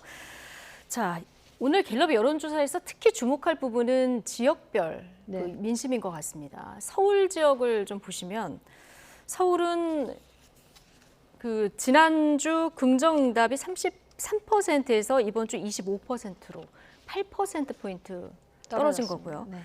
더 지금 눈여겨봐야 될 부분은 대구 경북 지역인데요. 부정평가가 48%입니다. 긍정평가가 45%. 지난주 긍정평가가 58%였으니까 13%포인트 빠진 거예요. 정말 뼈아픈 대목일 것 같은데요. 이게 뼈 아픈 정도가 아니고요.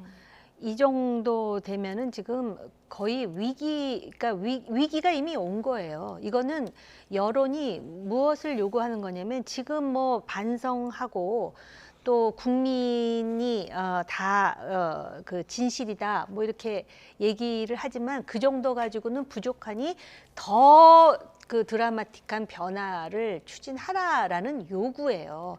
그렇기 때문에 지금 국민의힘도 그렇고요. 지금의 어떤 변화 정도 가지고는 어림도 없다라는 경고입니다. 이미 강서구청장 보궐선거에서 이미 보여줬는데 그러고 나서 이제 어떻게 변하는지를 지금 여론이 보고 있거든요.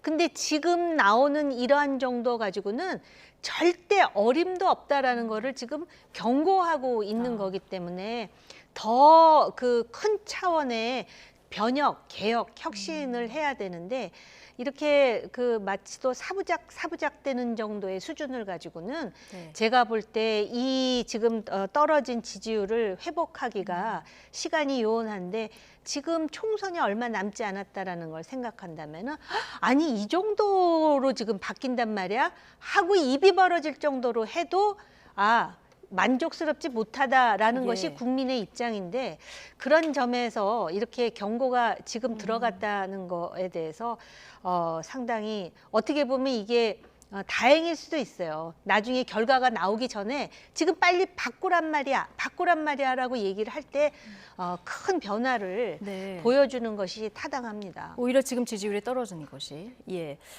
여당 지도부 2기 체제가 갖춰졌는데 이 정도 변화 가지고는 안 되겠다. 지금 지지층인 대구 경북 민심도 이렇다는 설명이신데요. 어떻게 보십니까?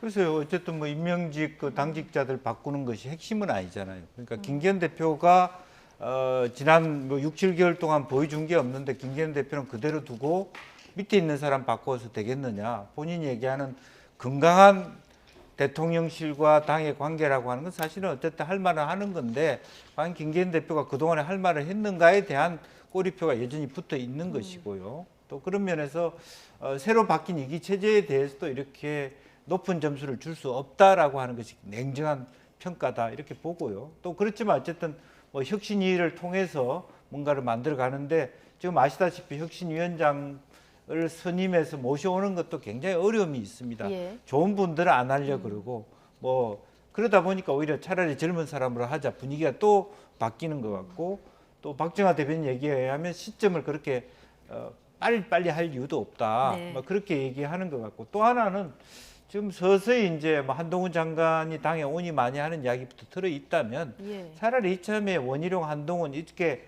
그야말로 당과 대통령실의 합의를 봐가지고 이번 총선 자원이 누구다라면 정리를 하고 거기서 가장 컨트롤 타워가 될 수 있는 사람을 혁신위원장을 시켜서 혹은 선대위원장을 시켜서 빨리 보강해 가는 것이 터닝 포인트를 크게 가는 것이 좋지 않겠냐. 지금 현재 혁신위원장을 지금부터 큰 판을 짜야 된다. 예. 지금 현재 혁신위원장을 모셔놓고 와서 마지막에 12월 달에 한동훈 장관이 예. 출마하러 왔을 때 많은 사람이 혁신위원장을 뒤로 내놓고 김기현 대표 뒤로 빠지고 한동훈한테 다 달려드는 그런 어떤 또 흐름들. 혼선이 그리고 또 없으려면. 그리고 이준석에 대해서 또 유승민에 대해서 당이 어떻게 할 것인가를 빨리 정리해 주는 것이 오히려 더 낫다 예. 그런 생각이 듭니다. 우리 당이 어떻게 갈지 누구를 수용해서 어떻게 판을 짤지를 먼저 그림을 그리는 게 혁신위원장을 빨리 모셔오는 것보다는 더 중요하다는 말씀 주셨는데요. 서울 대통령 지지율이 25%. 네. 이 수치를 보고 이준석 전 대표 정말 돌아버리겠다 얘기하면서 어제 김민수 대변인이 이준석 전 대표 나가면 지지율이 3, 4%는 오를 것이다 이 얘기를 하지 않았습니까? 그랬더니 지금 나 한 명 잘라서 안 되고 유승민, 하태경 다 자르고 한 10명 정도는 잘라야 당선권에 뭐 가까워진다. 이건 좀 비꼰 얘기 같고요. 그 밑에 이기고 싶으면 방송 나와서 아부하지 말고 전체주의야 싸워라 이런 얘기를 좀 했는데 뭐 여당 일각에서 이준석 대표의 어떤 발언의 어떤 방식이나 이런 걸 뒤로 하고 좀 내용 부분에서 새겨들 부분은 없습니까? 저는 있다고 보는데요. 일단 그 김민수 대변인, 네. 이 사람들이 나가면 3, 4% 올라갈 것 같다라고 생각하는 사람이 국민의힘에 아직도 있다라는 게 정말 놀라워요.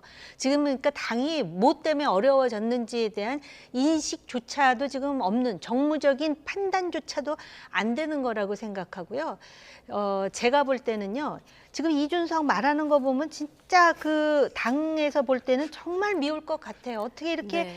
그 정말 방송에서 표현할 수 없는 용어가 생각이 날 정도로 어떻게 이렇게 말을 요렇게밖에 못하나. 그러니까 내부 총질을 한다는 비난을 당할 수밖에 없다. 그러니까 당이 잘 되기를 바라는 어떤 충정을 가지고 이 같은 말이라도 지적할 수 있는데 마치도 지금 뭐 아주 그냥 그 기관총에 뭐 소총까지 들고 막 따다다다다다 하듯이 그런 모습을 왜 보이는지. 그래도 이준석 전 대표가 정무적인 그런 명민함이 있잖아요. 네. 이번에 강서구청장 선거에서 몇 % 차이로 질 것이다라는 거 결과론적으로 지금 보지만은 그렇게 맞추기가 쉬운 일이 아니에요. 그 정도로 명민한 사람이고 또 말은 그렇게 얄밉게 하지만 또 가만히 들어보면 옳은 말도 하지 않습니까? 네.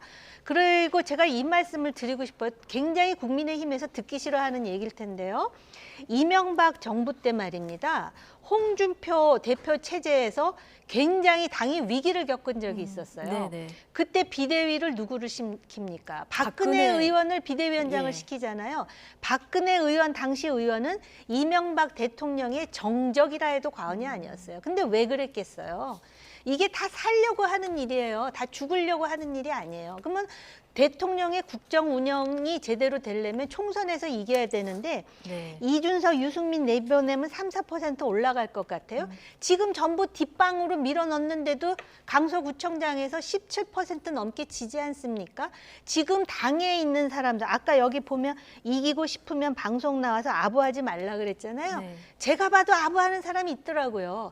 물론 용산 전체주의와 싸우라고 하는 말에도 제가 동의는 못하겠어요.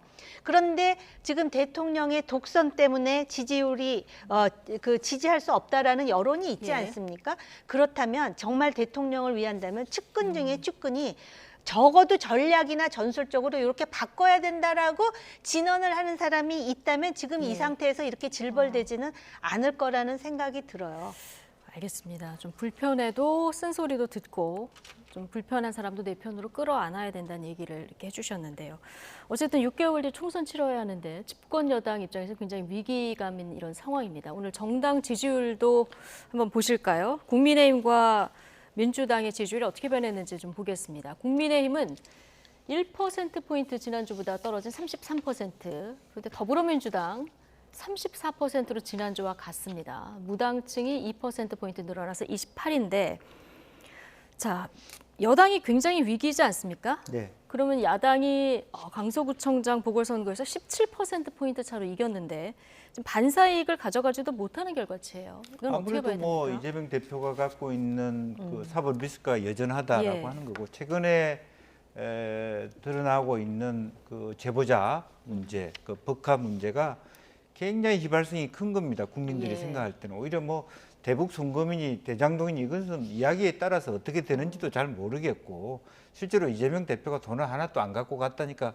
그렇게 믿는 사람도 있는 것 같고, 뭐 배임이니 횡령이니 하지만 실제적으로 공적으로 말하면 공금이라고 하는 말하면 시의 돈, 도의 돈을 그냥 매일 아침 샌드위치 사 먹고 샴푸 쓰고 하는 것이 굉장히 큰 문제거든요. 공익성이 있느냐 저 사람이 이제 그런 부분이 있는데도 결과적으로 이만큼이라도 버티는 것도 저는 신기하다 그렇게 봅니다. 오히려 반사익을 갖고, 왜냐하면 상호 의존적이에요. 사실은 오히려 국민의힘이 안 변하는 것도 저 사람들이 이재명 대표 무너지면 다 무너질 것이다 이런 은근한 기대가 있는 거고요. 그 상호 마찬가지죠. 국민의힘 자체가 이제 그런 부분이고, 또 실제로 국민의힘의 대변인이 저렇게 함부로 방송에 나와서 얘기하는 거 보면 정말 준비 안 돼 있다고 생각하니까 여기도 버티는 거라고요. 실제로 보면. 그런 두 가지의 모양 자체가 국민 모두가 봤을 때, 중도층에 봤을 때 둘 다 틀려 먹었다라고 하는 것 때문에 마음을 둘 데가 없는 거고, 지금 정의당은 거의 이제 당으로서의 존재감이 이제 끝나갑니다.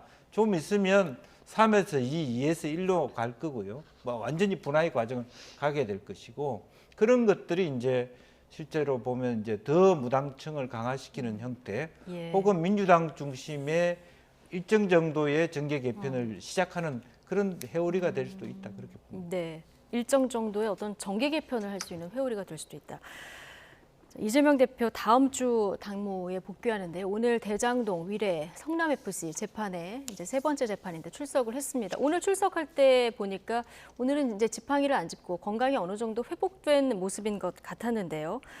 자, 다른 사건 재판도 지금 있기 때문에 이렇게 되면은 뭐 재판을 주 2, 3회는 받아야 되는 상황인데, 이런 상황에서 앞으로 당무에 복귀하게 됐을 때 이재명 대표가 어떤 방식으로 리더십을 좀 발휘하게 될지 좀 주목해서 봐야 될 부분이죠.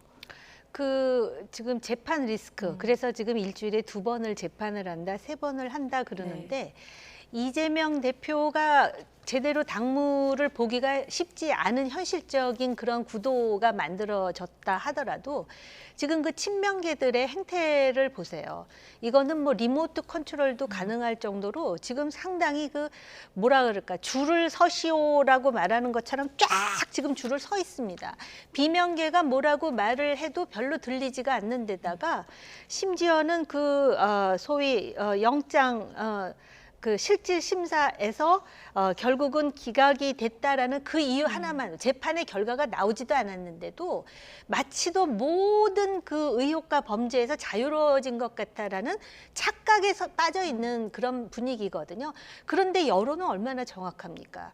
지금 국민의힘이 여러 가지로 지금 문제에 봉착했음에도 불구하고 민주당의 지지도가 그렇게 썩 시원하게 올라가지 않는다는 걸 알 수 있잖아요. 그렇기 때문에 제가 볼 때는 여전히 국민의힘에는 그 어떻게 하느냐에 따라 기회가 남아 있다고 보여지고요. 그리고 지금 이재명 대표의 지금 그 여러 가지 그 의혹 내용 중에 조금 전에 말씀하셨듯이 그 법인카드 오남용한 문제 있지 않습니까? 그거는 액수의 문제가 아니라 우리가 리더를 뽑는데 리더의 품격이라든지 자세라든지 도덕성이라든지 갑질 여부를 판단해주는 중요한 근거가 바로 그거예요. 그렇기 때문에 제가 볼 때는 민주당은 이재명 중심으로 돌아갈 겁니다. 그러나 그것이 곧 민주당의 지지율을 올리는 순기능으로 이어질 거라고 저는 생각하지는 않습니다. 자, 돌아와서 어떻게 또 당무를 이끌지 지켜보면서 저희가 판단을 해야 될 것 같고요.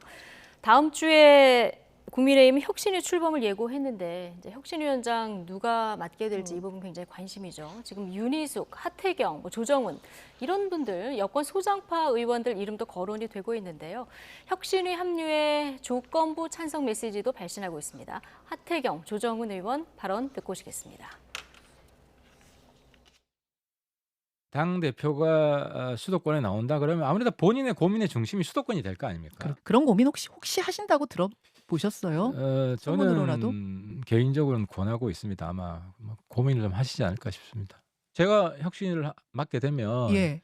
뭐 이준석과 아주 가까운 사람 한 사람 반드시 넣을 겁니다. 아, 혁신위원으로? 예, 예. 그리고 뭐 유승민하고 아주 가까운 사람도 있잖아요. 이번에 유이동 의원이 들어간 거잖아요. 예, 그것도 예. 연합 정치를 한 거거든요. 제가 들어올 때 꽃꽂이가 아니라 수술용 칼이 되겠다고 얘기했습니다. 진짜 국민의힘이 개혁의 의지가 있다면, 정말 진보의 의제까지 확장해서 보수적으로 해석할 그런 의지가 있다면 저 또한 쓰임을 받을 마음이 되어 있습니다. 이 두 분은 기회가 주어지면 이제 할 의사는 있다. 그런데 이제 하태경 의원 같은 경우에는 조건을 달았는데요. 전권을 줘야 되고 누굴 뽑든지 관여하지 말아야 되고, 그렇게 되면 나는 이준석 전 대표 관련한 그 측근을 꼭 한 명을 넣을 거다 이렇게 얘기를 했는데, 그럼 지금 혁신위원장 임명할 때 자, 이 조건을 받고 지명을 할까요? 어떻게 전망하십니까? 저렇게 해줄 수 있으면 오히려 차라리 더 낫지 않겠나 생각이 들어요. 그러니까 실제적으로 지금 국민의힘이 나아갈 방향은 아까 제가 말씀드렸지 않습니까? 뭐 유승민, 네. 그다음에 이준석에 대하여 어떻게 안을 것이냐 버릴 것이냐를 정확하게 하자. 그러니까 우선은 혁신위원 중에 그 사람들이 안 받으면 어쩔 수 없지만 그렇게 손을 내미는 혁신위가 돼야 된다. 주류 교체가 이루어지는, 저 네. 사람들 진짜 변하네라는 걸 느껴주는 혁신위가 돼야지. 지금 민주당 혁신위가 안 된 이유는 이재명 대표가 하고자 하는 꼼수를 실현할 그 부활을 하나 넣은 거잖아요. 사실 그게 혁신위가 아니잖아요. 그거는 그런 부분에 분명히 실패가 예정돼 있고, 만약 혁신위다운 혁신위를 내려고 그러면 그야말로 정권을 줘서 김기현 대표가 할 수 없는 부분을 감히 수도권에서 가장 취약한 수도권의 저 사람들 정말 이제는 좀 정신 차렸나 보다라고 느낄 수 있는. 그런데 문제는 그렇게 할까 아니겠습니까? 그런 거죠. 이제 그런 것이 이제 달려 있는 문제고, 예. 실제로 그 건강한 당대 관계, 대통령실이 혹은 그 뭐 그런 역할을 해서 당 대표가 역할을 해서 그런 것까지 결재를 맡아올 수 있는가라고 네. 하는 것이 난제이겠죠. 그리고 조정훈 의원 말씀하시는 거 보면 정말 민주당한테 화가 나는데요. 저분을 저렇게 뽑아서 저렇게 보내서 또 제가 또 문 대통령에도 화가 나요. 저렇게 검찰총장을 저렇게 만들어서 저렇게 대통령급으로 만들어 주신 것 비슷한처럼. 근데 어쨌든 저와 같은 예. 그 아주 그야말로 어떤 수술을 하겠다라고 하는 분들이 많이 들어가는. 그리고 앞으로 어떻게 보면 윤 정부가 더 나아가서 12월 달부터의 문제는 아예 진보 진영에서 흩어지는 사람을 이삭 죽기 하듯이 주워올 수 있는 마인드까지 열어놓아야만 살 수 있다. 그렇게까지 얘기하는 분들도 분명히 있습니다. 예. 그래서 다시 한번 대통령께서 말씀하시다시피 탁상에만 있는 것이 아니라 나부터 바뀌어보겠다라는 것을 생각해 본다라면, 왜 그러냐면 다음 총선을 지고 나면요, 윤 대통령도 없습니다. 더 이상. 예. 동력이 없다는 얘기죠. 그렇기 때문에 한동훈 장관 데리고 와야 된다는 얘기가 나올 수밖에 없고, 부분적으로 대통령 마음이 그쪽에 갈 수밖에 없는 지점이 되었다는 것입니다. 예, 지금 뭐 죽기를 각오하고 싸워야 된다. 그런데 혁신위원장 누가 될지도 관심이지만 앞서 혁신위원장이 누가 되는 것보다 지금 말씀하신 대로 이준석 전 대표나 유승민 전 의원을 끌어안을 것인가, 우리가 어디까지 좀 힘을 합쳐서 갈 것인가, 총선을 어떻게 치를까에 대한 구도, 또 뭐 지금 내각에 있는 장관들이 나왔을 때 어떤 역할을 줄 것인가까지 다 그리고 지금 판을 짜야 나중에 혼선이 없다, 이런 지적을 아까 해주셨거든요. 제가 좀 역발상으로 예. 한 말씀만 꼭 드리고 싶어요. 지금 국민의힘은요, 어떻게 보면 물 만난 거예요. 왠지 아십니까? 여태까지 국민의힘에 대해서 별로 대중들이 관심이 없었어요. 근데 지금 국민의힘에 대한 관심이 굉장히 높아졌습니다. 저러다 망하나 아니면은 다시 회복해가지고 뭔가 전기를 잡을 것인가 때문에 지금 관심이 굉장히 많아요. 그래서 요새 보면은 그 평론할 때 보면 국민의힘 규제가 굉장히 많은 비율을 점하거든요. 심지어는 여론이 떨어지니까 더 관심을 갖잖아요. 예. 이럴 때 드라마틱하게 확 그 부상하면은 오히려 대중적으로 굉장한 그런 긍정적인 인상을 줄 수가 있거든요. 저도 그렇게 생각해요. 혁신위원장이 누가 되는지는 중요하지 않아요. 예. 그런데 이번 혁신위원장이 우리가 왜 기시감이라는 게 있잖아요. 그 이재명 대표 때 혁신위 때처럼 그렇게 되면 바보가 되는 것일 거고 대차게 한번 밀어붙여갖고 뭔가를 만들어내면 그 혁신위원장은 아마 스타가 될 수 있을 거예요. 근데 이제 이게 비대위가 아닌 혁신위 체제에서 얼마만큼 자율성을 바라느냐. 근데 윤석열 대통령도요. 오히려 지금 사실 그 말들을 안 해서 그렇지 저 당은 지금 윤석열 대통령이 가장 영향력이 있다고 다들 생각하지 않습니까? 그럼에도 불구하고 외견상 보일 때 혁신위가 뭔가를 주도하고 윤석열 대통령은 정당에서 한 발 빼는 그게 설사 아니더라도 그런 모습을 보여주면서 이번에 의대 정원 확대 때문에 지지율이 올라가잖아요. 야당에서 뭐 옛날에 우리가 문재인 정권 때도 했었어 이런 얘기 다 소용없어요. 지금 대통령이 뭐든지 이니셔티브를 취하면 국민들은 아 이건 윤석열 정부가 하는 거야 이렇게 생각하거든요. 그러니까 정당의 관심 끊으시고 이걸 계속 해야 되고요. 그다음에 혁신위에서 꼭 해야 될 거. 누가 혁신위원장이 되든 윤 핵관에 대해서 지금 뒷방으로 물러서게 하는 그런 모습을 보여준다면 상당히 깊은 인상을 보여주지 않을까 개인적으로 그렇게 생각해봤어요. 오히려 이럴 때 드라마틱하게 개혁할 때다. 아 마지막으로 짧게. 짧게요. 이준석, 유승민을 끌어들여야 된다 그러셨잖아요. 끌어들이지 못하겠으면 나갈 수도 없게 만드는 그런 능력이 필요한 거예요. 끌어들이지 못하면 나갈 수도 없게 만드는 것도 능력이다. 예, 알겠습니다. 오늘 두 분 분석 여기까지 듣겠습니다. 정호김, 김영주 전직위원 두 분과 함께했습니다. 고맙습니다.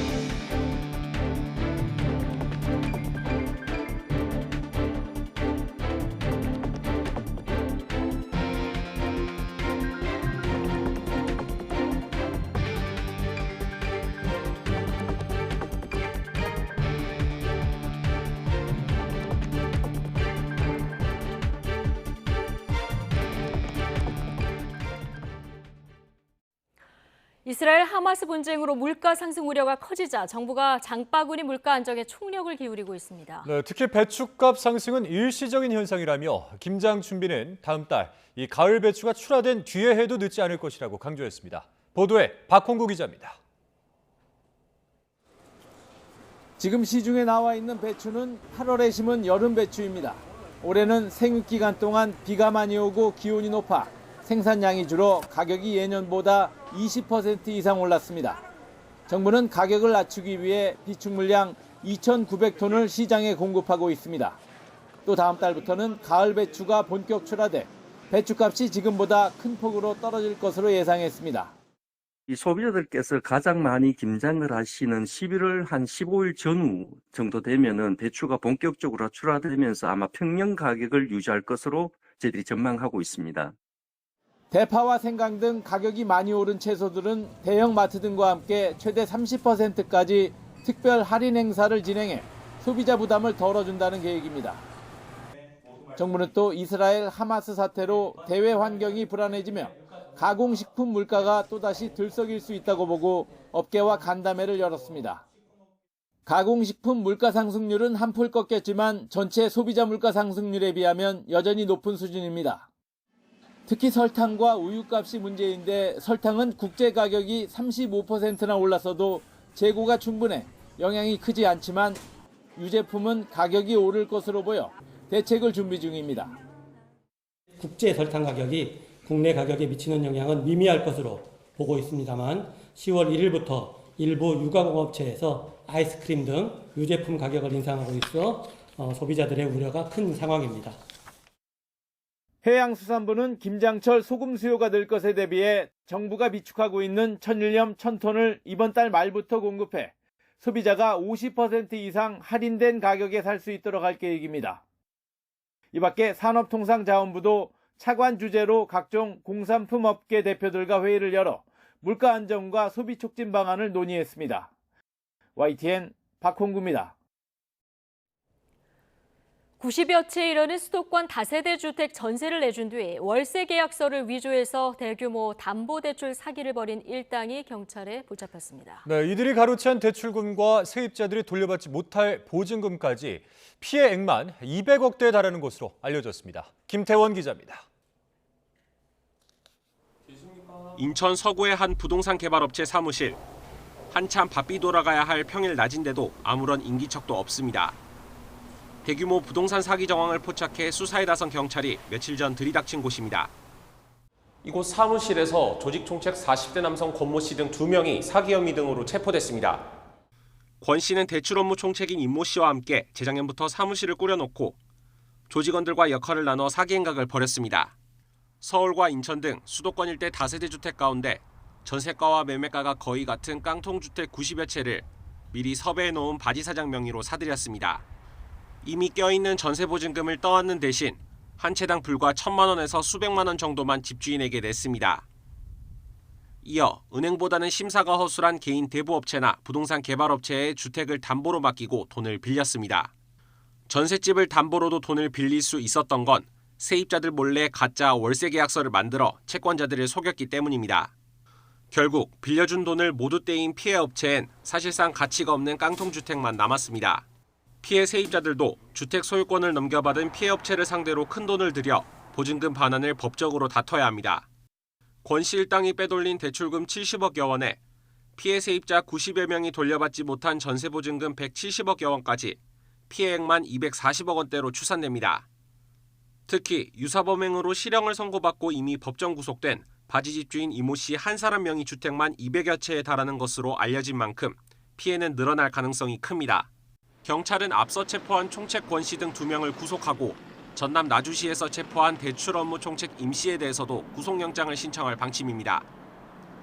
또 이들에게 돈을 받고 명의를 빌려준 바지 집주인 30여 명에 대해서도 사기 혐의 공범으로 보고 수사하고 있습니다. YTN 김태원입니다.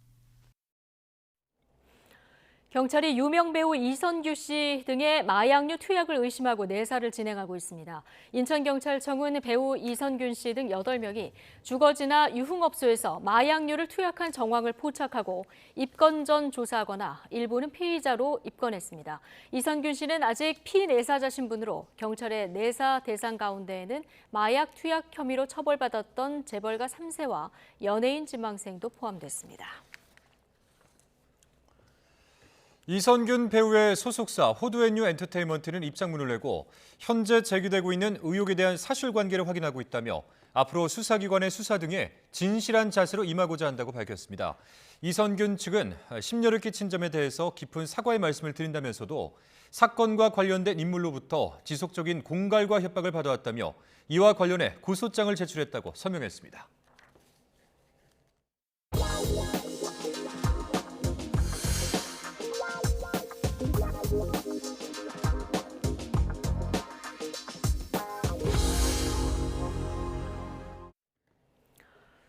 미 해군이 예멘 반군이 발사한 미사일과 드론을 격추했다고 미 국방부가 밝혔습니다. 이스라엘을 겨냥한 것으로 추정되는데 이라크와 시리아 등에서도 미군을 대상으로 한 공격이 이어지면서 전선이 확대되는 게 아닌가 하는 우려가 커지고 있습니다. 보도에 기정은 기자입니다. 미 국방부가 예멘에서 후티 반군이 발사한 순항미사일 3기와 드론 여러 개를 미 해군이 요격했다고 발표했습니다. To that end, the crew of the guided missile destroyer USS Carney, operating in the northern Red Sea earlier today, shot down 3 land attack cruise missiles and several drones that were launched by Houthi forces in Yemen.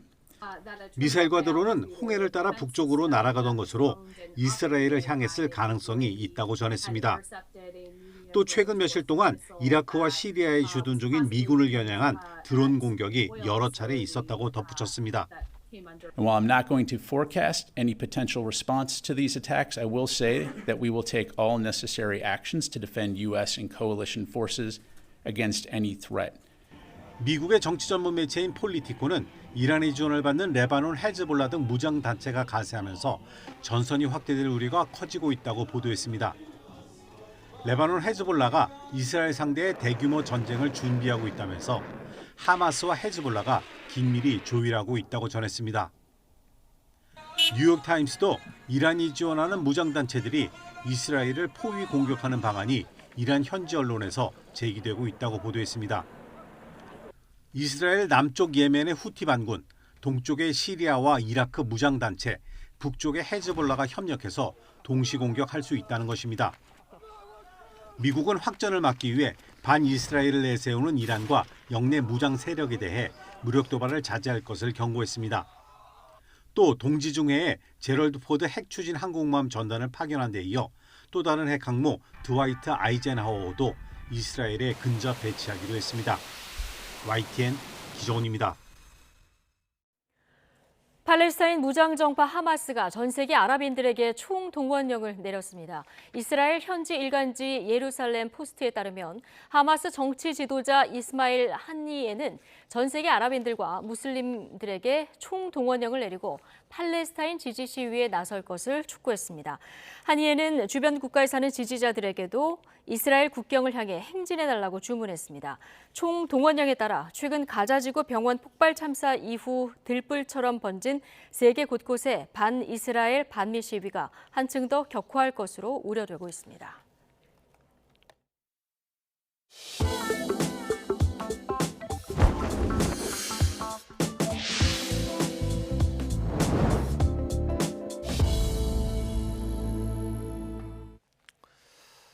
비교적 가벼운 수준의 접근이라도 반복해서 공포심을 유발하기 충분하다면 스토킹 범죄로 봐야 한다는 대법원의 판단이 나왔습니다. 또한 스토킹은 당사자가 실제 불안을 느꼈는지와는 무관하게 개별 행위가 아닌 전체 행동을 따져 유무죄를 판단해야 한다는 새로운 법리를 제시했습니다. 지난 2017년 A씨는 가정폭력을 이유로 B씨와의 결혼 생활을 8년 만에 정리했습니다. 하지만 전 부인에 대한 B씨의 집착은 끝나지 않았습니다. A씨에게 성폭력을 저질러 유죄를 선고받고 접근 금지 명령을 받기도 했습니다. 그런데도 B씨는 집행유예 기간인 지난해 10월부터 한 달간 6차례나 A씨와 아이들을 찾아가 행패를 부렸고 스토킹 처벌법 위반 혐의로 기소됐습니다. 1심과 2심은 B씨의 행위를 모두 스토킹 범죄로 판단해 실형을 선고했습니다. 그러나 B씨는 단순히 현관 앞에서 기다리거나 자녀들에게 문을 열어달라고 해 집안에 들어가는 등 일부 행동은 공포심을 일으키는 스토킹 행위가 아니라며 형이 너무 무겁다고 불복했습니다. 하지만 대법원은 B씨 주장을 받아들이지 않았습니다. 재판부는 B씨의 범죄 사실 가운데 A씨가 처벌을 원하지 않았고 출동한 경찰도 심각하게 여기지 않은 경우가 있었다고 봤습니다. 그럼에도 불구하고 이런 행위가 반복적으로 누적돼 상대방이 불안이나 공포를 느끼기에 충분하다면 경미한 수준의 행위라도 스토킹 범죄로 판단해야 한다고 못 박았습니다. 또 일반적으로 불안이나 공포심을 가지기 충분한 정도라면 피해자가 실제 불안이나 공포를 느꼈는지와 무관하게 스토킹 행위가 성립한다는 점도 분명히 했습니다. 대법원은 가벼운 행위라도 반복되면 피해자의 불안이 비약적으로 커질 수 있는 만큼 개별 행위보다 일련의 전체 행동을 포괄적으로 평가해 스토킹 범죄 여부를 판단해야 한다는 데 판결 의미가 있다고 강조했습니다. 경미한 행위라도 반복되고 지속되어 불안감 등을 일으킬 위험이 있다면 전체 행위가 스토킹 범죄에 해당한다고 처음 판단한 판결로서 앞서 대법원은 지난 5월 옛 연인에게 한 달 동안 부재중 전화 29통을 건 남성의 스토킹 혐의를 유죄로 확정 판결하는 등 관련 판례를 쌓아가고 있습니다. YTN 임성호입니다. 임성호 기자의 보도 보고 오셨습니다. 자, 다음 소식입니다. 한동훈 법무부 장관의 자택 현관 앞에 흉기를 두고 갔던 40대 남성이 구속 상태로 검찰에 넘겨졌습니다. 서울수서경찰서는 오늘 특수협박과 특수주거침입 등의 혐의를 받는 40대 남성 홍모 씨를 구속 송치했습니다. 경찰 조사에서 홍 씨는 2년 넘게 자신을 괴롭히는 권력자들에게 심정을 전하고 싶어 범행을 저질렀다고 진술한 것으로 전해졌습니다. 문재인 정부 시절 통계 조작 의혹 사건을 수사하고 있는 검찰이 세종시에 있는 대통령 기록관을 압수수색했습니다. 대전지검은 문재인 정부 시절의 기록물 중에 부동산과 소득, 고용 통계와 관련된 자료를 선별해 열람하는 방식으로 압수수색을 진행한 것으로 알려졌습니다. 검찰은 감사원의 수사 요청 이후 통계청과 한국부동산원 등을 압수수색했으며 당시 실무자에 대한 참고인 조사를 진행했습니다. 만취 상태로 운전을 하다 스쿨존에서 교통사고를 내 9살 배승아 양을 숨지게 하고 또 다른 어린이 3명을 다치게 한 60대가 징역 12년을 선고받았습니다. 재판이 끝난 뒤 한참을 오열한 승아 양의 어머니는 형량이 너무 낮다며 답답해했습니다. 양동훈 기자입니다. 술을 마시고 운전하다 어린이 보호구역에서 사고를 내 어린이 4명을 숨지거나 다치게 한 60대 남성 A씨. 대전지방법원은 어린이 보호구역 치사 등 혐의로 재판에 넘겨진 A씨에게 징역 12년을 선고했습니다. A씨는 지난 4월 8일 혈중 알코올 농도 0.108%의 만취 상태로 운전하다 어린이 보호구역에서 인도를 덮쳐 초등학교 4학년 배승아 양을 숨지게 하고 어린이 3명을 다치게 한 혐의로 재판에 넘겨졌습니다.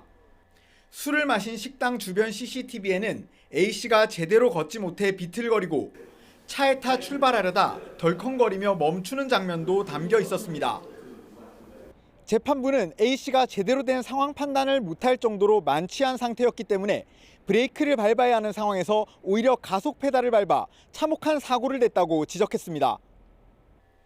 음주운전은 본인이 조금만 주의하면 피할 수 있는 것이라 주의 의무 위반 정도가 매우 중대하고 피해자들의 용서를 받지도 못했다고 강조했습니다. 또 어린이 보호구역 안에 있는 인도를 침범해 사망사고를 내면서 어린이들이 안전하게 통행할 수 있으리라는 사회적 신뢰를 깨고 불안감을 조성했다고 양형 이유를 밝혔습니다.